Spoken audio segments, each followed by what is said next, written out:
Hello and welcome to week 4. I wanted to let you know how impressed I was with your discussion board posts from last week. All of the resources that you found on inclusion were just amazing, and so many of them I have saved so that I can use them in future classes. So I appreciate you finding all of those great resources. I hope that you really felt like you got a true sense of what inclusion is supposed to look like.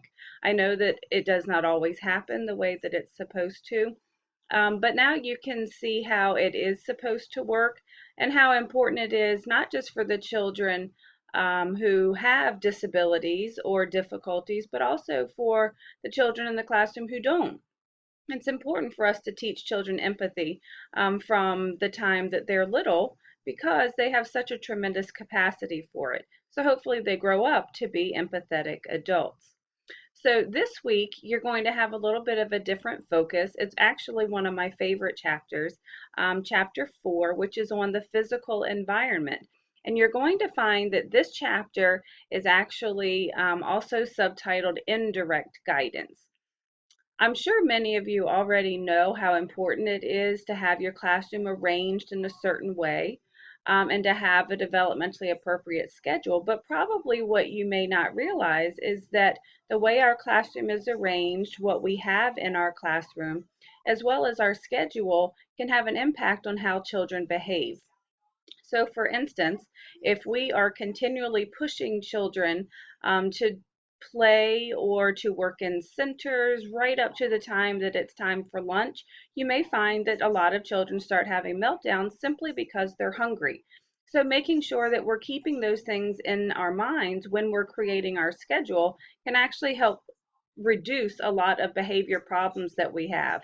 If we're asking children to be doing things when it's their nap time, you're probably going to have some behavior problems in your classroom. So the chapter really talks about the importance of an appropriate schedule, but also about the appropriate space, not just having things set up in certain places, but also how we have our classrooms decorated. All of those things can provide sometimes some motivation for children, maybe not to behave in the way that we want them to. So chapter 4 is actually a very interesting chapter. It's a very easy read, but I think it's important that we realize that the way that our physical environment is set up is going to have an impact on how children behave. And the reason that it's called indirect guidance is because obviously we're not actually correcting the children. It's not a technique, but indirectly through the way that we have things set up is going to have an impact on how children behave. So hopefully you're going to enjoy reading this chapter. And so this week, what you're going to do is you're going to start working on an assignment. It's due next week, so you have 2 weeks to work on it. And you're actually going to be designing your own classroom. So I just kind of wanted to quickly show you what the assignment is. When you go to this week's course content folder, you're going to see the classroom arrangement. So what you're going to see is that you're going to be designing your own classroom. And so there's a couple of things to keep in mind.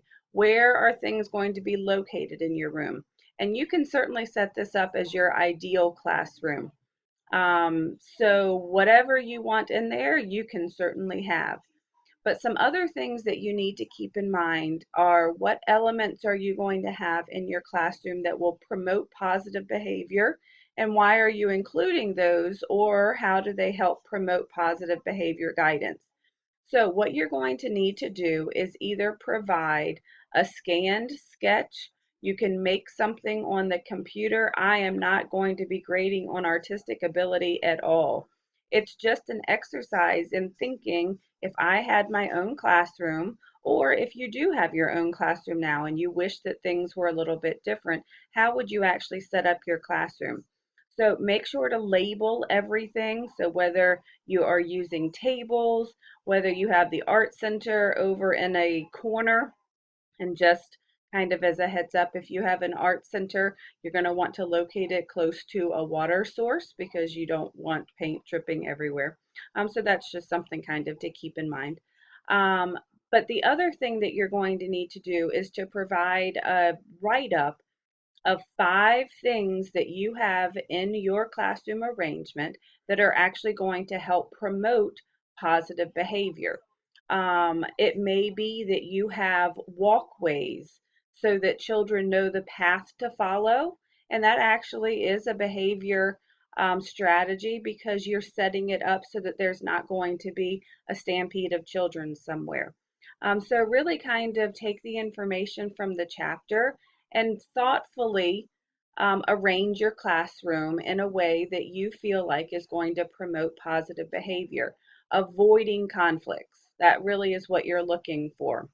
You can include things like your schedule, and you just really kind of want to think through how am I going to make sure that I am setting up my classroom so that I'm being proactive as opposed to reactive. One of the best examples, some that I have heard, is when you have crowded spaces for children, such as maybe where they're going to put their things in their cubbies or if there's a coat closet. Um, if it is a cramped space, that's actually setting children up to maybe have some behavior problems because of pushing and shoving. So really think about the space, the way you have things arranged, where you have strategically placed them, so that you really are being thoughtful in the way that you're setting your classroom arrangement up. So it's meant to be a fun exercise. Again, please do not stress over if it looks beautiful or not. I am probably the least artistic person on the planet. So a lot of times it's as long as it's something that is recognizable, then I'm fine with that. If it's something that you are just you're artistic or you really have found some great computer programs where you can create and design your own layout, go for it. But that's not what I'm focusing on. I'm really focusing on the elements that you have in your classroom. And your write-up is really going to be an indication of the information that you've taken from chapter 4. So again, you have 2 weeks to work on this. It will be due at the end of week 5. Please don't forget the task button that I've put in Blackboard for you, that shows you the due dates of everything, but I'm trying to keep reminding you of when things are due. So this week, while you're working on this, I will be grading the first part of your inclusion projects that you submitted at the end of this week. And so by the end of this week, I should have everything graded and uploaded into Gradebook for you. So I hope you have a fantastic week reading about the importance of the physical environment. If you have any questions, please let me know. That's what I'm here for. And I will see you next week.